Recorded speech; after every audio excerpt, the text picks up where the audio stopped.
Vasara ir galā un kā allaž 1. septembrī sāksies jaunais mācību gads. Tas nāk ar jauniem izaicinājumiem, jo turpmāk mācības noritēs tikai latviski. Visas izglītības iestādes Liepājā mobilizē savus spēkus tam, lai gatavotos jaunajam mācību gadam, lai nosaktu vakances, lai saprastu to, kas ir nākošajā mācību gadā aktuāls, svarīgs, kādi ir normatīvie dokumenti, kuri ir jāapgūst, kuri ir jāīsteno.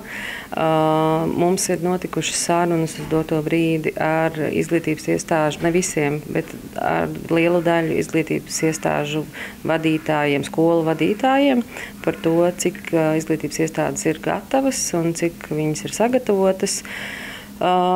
Protams, ir riski, kuri būs jāapgūst, kuri būs skolām un pirmsskolas izglītības iestādēm aktuāli šajā mācību gadā saistībā ar valodas jautājumu, saistībā ar mācību līdzekļiem, saistībā ar kadru trūkumu, bet izglītības iestāžu vadītāji ir gatavi šiem riskiem un viņi zina, ar ko viņiem būs jāstrādā. Mēs esam gatavi arī palīdzēt no savas puses, lai saprastu, kā šos riskus novērst. Līdz ar to mēs esam kaujas gatavībā, mēs esam gatavi strādāt un gaidām 1. septembri, lai uzsāktu jauno mācību gadu. Kā allaž aktuāls pirms jaunā mācību gadu sākuma ir arī skolu un bērnu dārzu ēku tehniskais stāvoklis.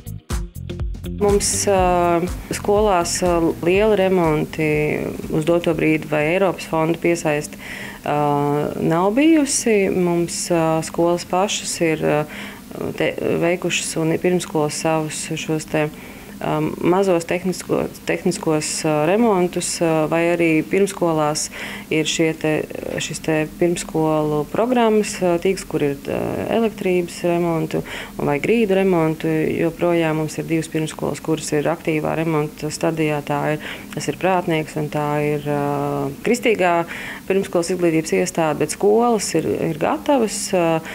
Risku tādu, kas apdraud veselību, nav. Līdz ar to mēs esam gatavi arī tehniski 1. septembrim.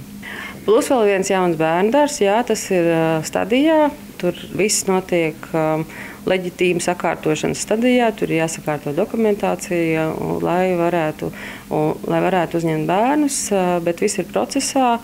Tā kā tas ir administratīvs process, kur mēs nevaram noteikt datumus. Tas ir pēc likuma, līdz ar to viss norit. Un tikko būs. Mēs esam ieinteresēti, protams, to pātrināt, un mēs to arī darām.